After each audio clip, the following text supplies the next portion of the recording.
In this module, we're going to look at the nomenclature of organic compounds. Now, when we talk about nomenclature, that is a system for naming the compound, so even if we haven't seen it before, we can figure out what it is going to be called. And organic compounds from our previous unit, we know are compounds that are made mostly of carbon and hydrogen. So organic compounds, the beginning of the name is based on the number of carbon that are found in there. So, if we have 1 carbon, we call it meth. 2 is eth. 3 is prop, 4 is bute, 5 is pent, 6 is hex, 7 is hept, 8 is oct, 9 is non, and 10 is dec. So, however many carbon we have will give us the beginning. So if I had something that had 4 carbon, I would start with the prefix bute. The ending of the name is based on the ratio of carbon to hydrogen.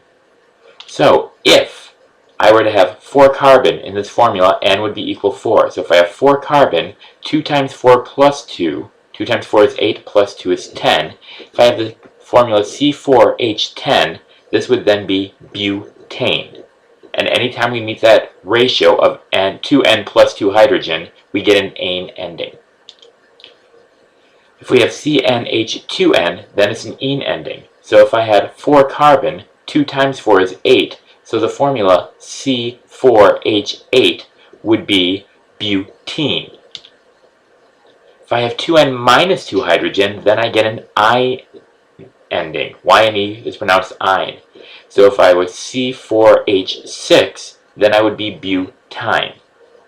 And if I see the OH, that's going to let me know that it's an alcohol. It's going to have an OL ending. And the formula would actually be H2N plus 1 with an additional OH on it. So if I had 4 carbon, it would be C4H7OH, which still gives me the 2N plus 2 hydrogen ratio, which is why there's still an AN in there.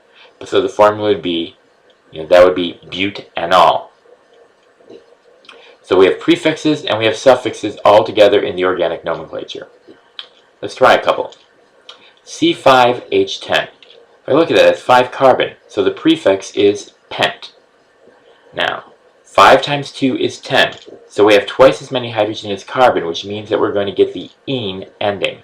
So our structure is going to be pentene, and that is the correct name for C5H10.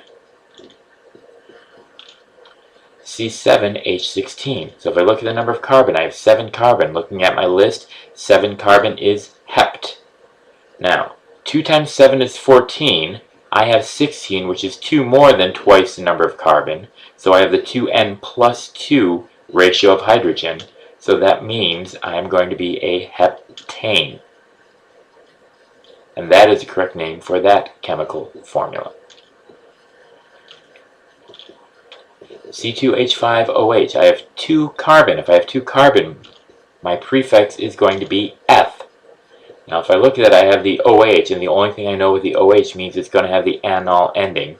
But if I count, I've got 2 times 2 is 4, plus 1 is 5, so it's CnH2n plus 1, and then an OH tacked onto the N. So that makes me 100% sure that this is an ethanol. These are the basic organic nomenclatures that we'll need for the first semester of honors chemistry. So this ends the module for organic nomenclature.